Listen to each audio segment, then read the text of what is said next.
I thank you and happy birthday to all of us. On behalf of the Assembly, I wish to thank the President of the Gabonese Republic, Head of State and Head of Government. The Assembly will hear an address by His Excellency John Dramani Mahama, President of the Republic of Ghana. I request protocol to escort His Excellency and invite him to address the Assembly.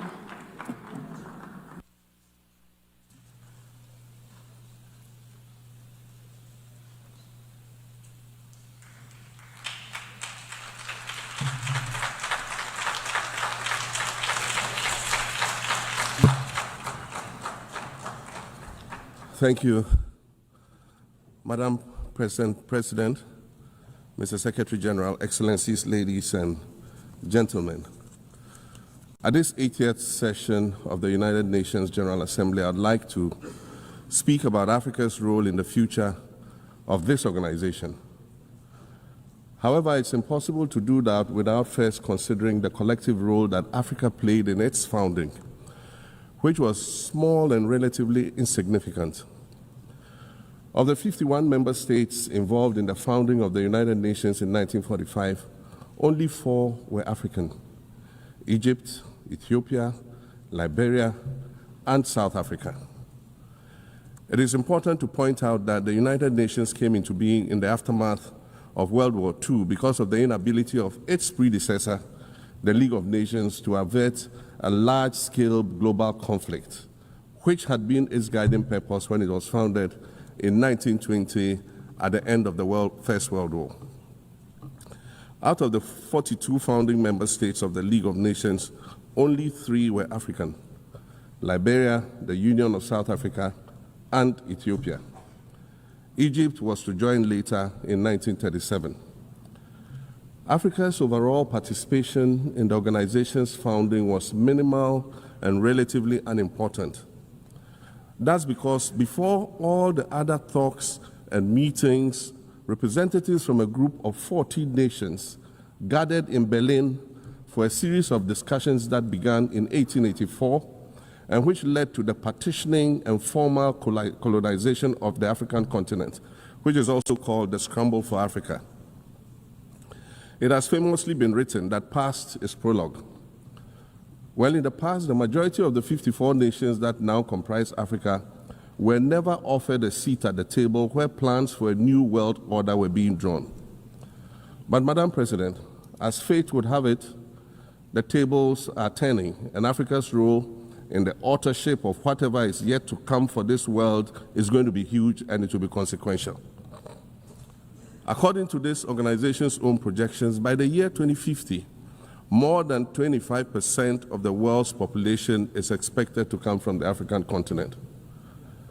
Additionally, by 2050, 1/3 of all young people aged between 15 to 24 will be residing on the African continent. So you see, the future of this world is African. Allow me to say this once again a little louder for those of you in the back. The future is African.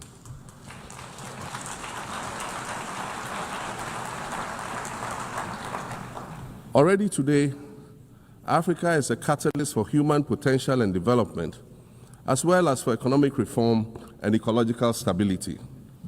Africa is a catalyst for systemic change.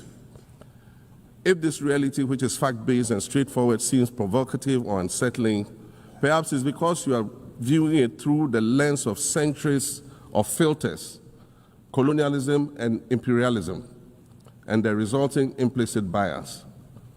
Maybe you are unaware of the resilience of African nations or their remarkable ability to make a strong comeback just when you think it's safe to count them out.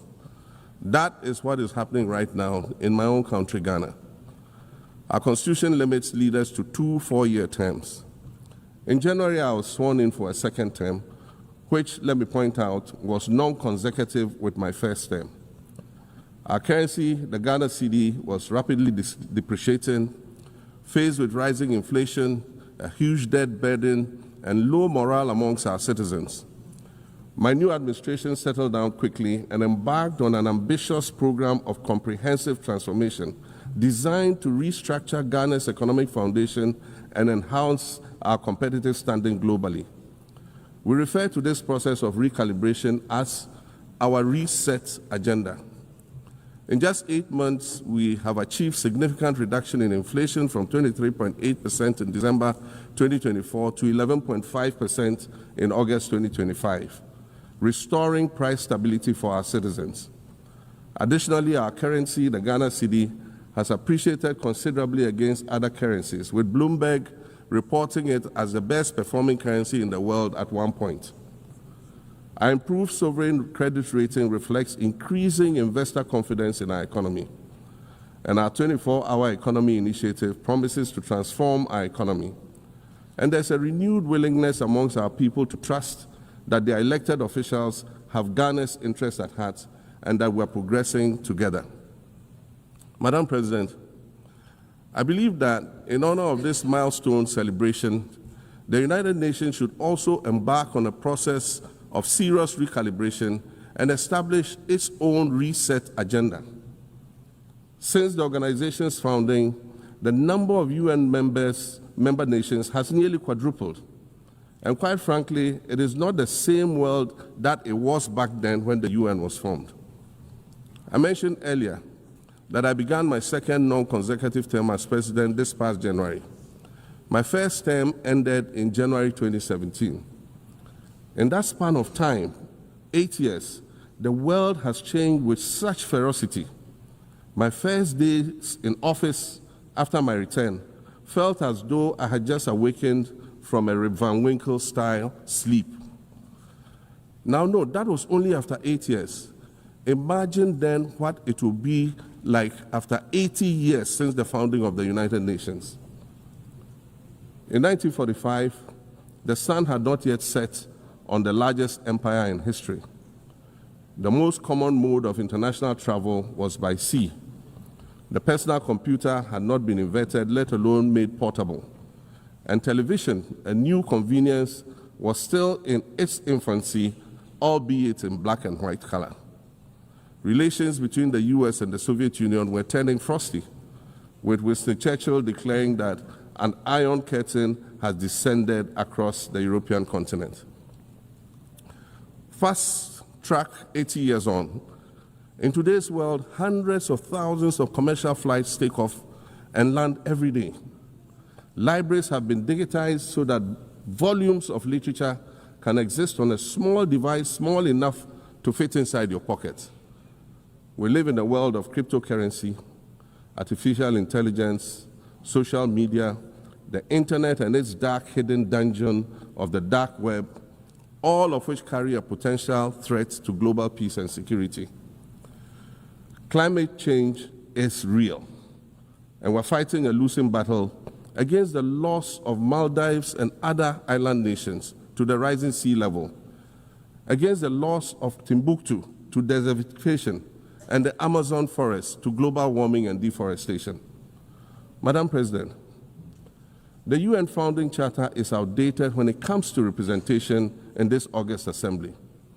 The most powerful post-World War II nations are still being rewarded with an almost totalitarian guardianship over the rest of the world. And yet, the first sentence in Chapter 2, Article 1 of the UN Charter declares that the organization is based on the principle of sovereign equality of all its members. If this were true, and was the case, a continent as large as Africa, with its numerous UN member states, would have at least one permanent seat on the Security Council.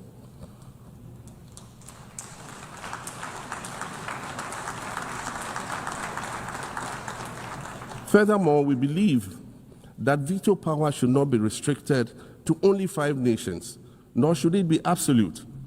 There must be a mechanism in this House for the General Assembly to challenge a veto. No single nation should be able to exercise an absolute veto to serve its own interests in a dispute. In 1995, during the 50th anniversary of the United Nations, Nelson Mandela stood in this very spot, and he said, the United Nations has to reassess its role, redefine its profile, and reshape its structures. It should truly reflect the diversity of our universe and ensure equity among the nations in the exercise of power within the system of international relations in general and the Security Council in particular. I close quotations. 30 years later, we African leaders are still making the same simple request for a permanent seat on the Security Council with the power of a veto.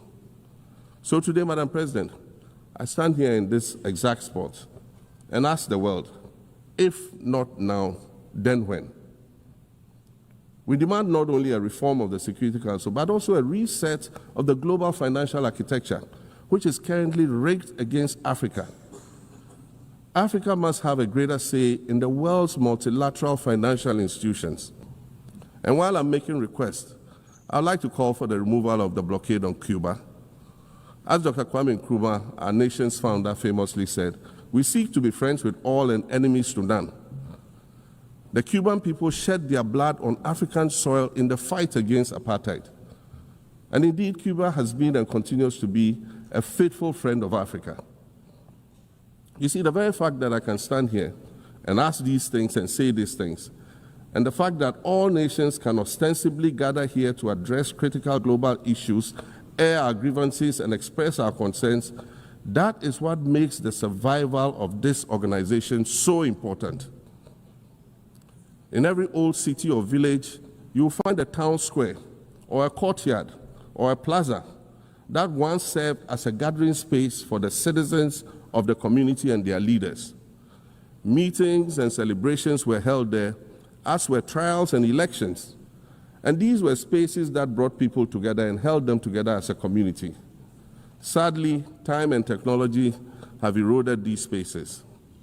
Madam President, in many ways, the United Nations is the proverbial town square of our modern global village. And it has never been more critical for us to protect this one space that brings and holds the world nations together as a community. The internet, social media platforms, and artificial intelligence offer us the illusion of connectivity, when in fact what they do is reinforce isolation by using algorithms that ensure that we do not receive new ideas and perspectives, but rather more of the same content. We are served alternative facts and manipulated images, making it easy to disseminate disinformation and sow seeds of division amongst communities. Madam President, these are dangerous times. Our world is currently experiencing a rise in nationalism and economic instability. There's a general breakdown of multilateralism. Various acts of aggression have been committed against the sovereignty of others, and nations are attempting to circumvent the very safeguards that were put in place to prevent large-scale global conflict. These conditions are all too similar to the ones that led to the League of Nations' failure in fulfilling its mandate. The denial of visas to President Abbas and the Palestinian delegation sets a bad precedent and should be deeply worrying to all member nations of the United Nations. Ghana recognized the state of Palestine in 1988 and supported a two-state solution to the conflict since then. And I say, contrary to the claims of some, a two-state solution would not be a reward for Hamas. It would rather be a reprieve for the hundreds of thousands of innocent women and children and people who are facing collective punishment and forced starvation for no reason other than the fact that they are Palestinian. For nearly 2 years and for the fear of reprisals, we here in this General Assembly have been playing hide and seek with language to find the right words to help us avoid or excuse what we all know is taking place in Gaza. But here's the thing, it doesn't matter what you call it. If it looks like a duck, it swims like a duck, and quacks like a duck, well, then it must be a duck. The crimes in Gaza must stop.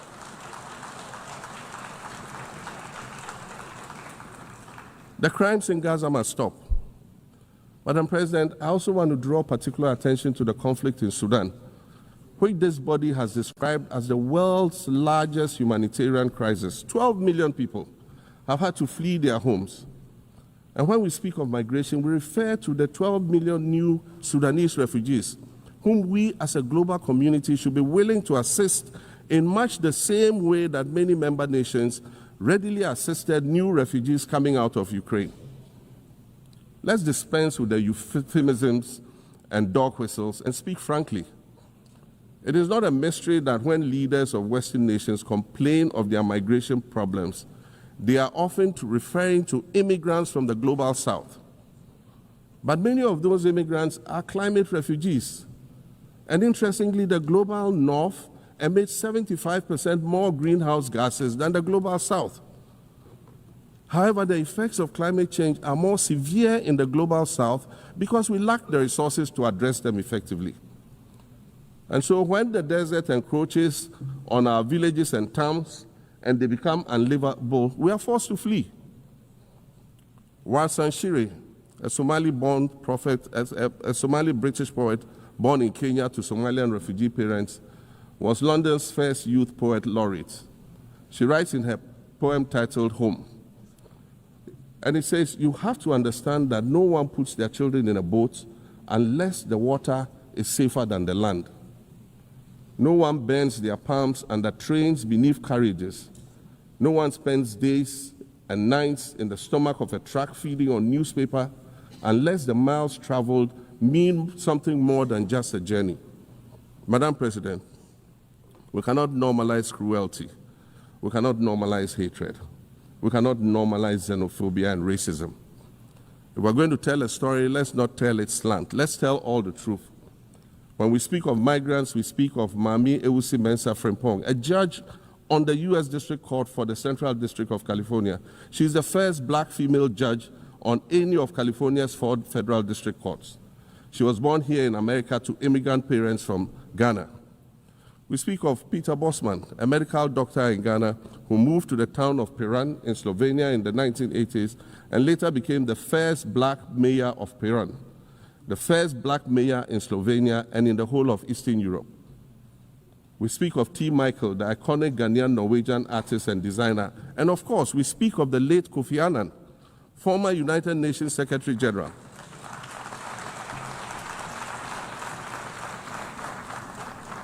Former United Nations Secretary General and Nobel Peace Prize recipient, who was born in Ghana but spent his adulthood in various places in America and Europe.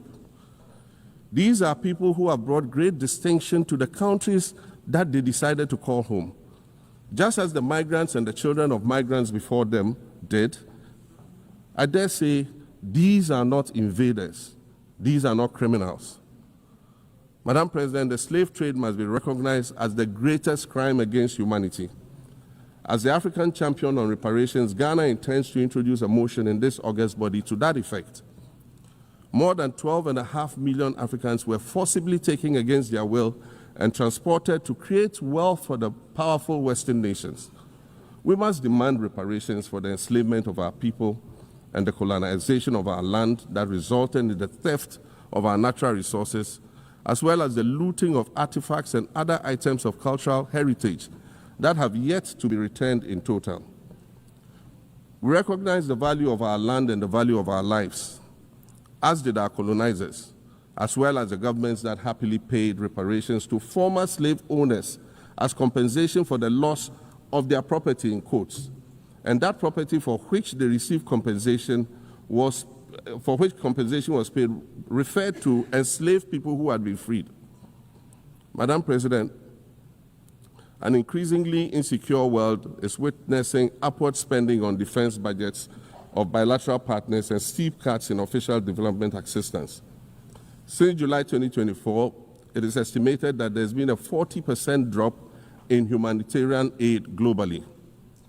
In this era of global uncertainty, Africa must exercise sovereignty over its natural resources to raise the necessary funds to ensure the well-being of its citizens. The days of parceling out vast concession areas to foreign interests for exploitation must come to an end. We'll continue to welcome foreign investment, but we must negotiate better for a bigger share of the natural resources that belong to us. And we must insist on value addition to these resources. We're tired of the continued image of poverty-stricken, disease-ridden rural communities living at the periphery of huge foreign-controlled natural resource concession areas. We're tired of having people extract the most they can from us and in return offer us the very least by way of respect, consideration, and dignity. We're tired of not being represented in ways that reveal the richness and complexity of our history or acknowledge all that we have overcome to arrive here in this liminal space of untold possibilities. Allow me to echo the Indian-American writer Arundhati Roy, who wrote, "Another world is not only possible, she is on her way. On a quiet day, I can hear her briefing." I want to add that for the sake of Africa, and quite selfishly for the sake of my 18-year-old daughter, I hope that this new world that is arriving is a place of safety and equality for women and girls. To succeed, we must empower everyone, including women and girls, to reach their full potential. In closing, Madam President, I'd like to congratulate you on your election to preside over this historic 80th General Assembly and on being the 5th woman to hold this distinction. I'd also like to congratulate Her Excellency Nana Jane Opoku-Agyeman on being the first woman Vice President of Ghana.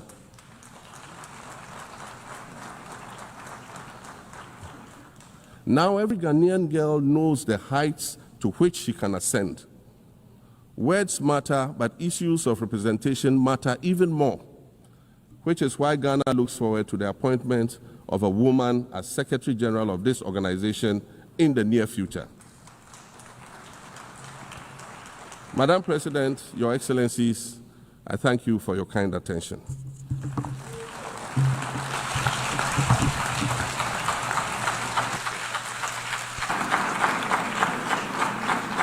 On behalf of the General Assembly, I will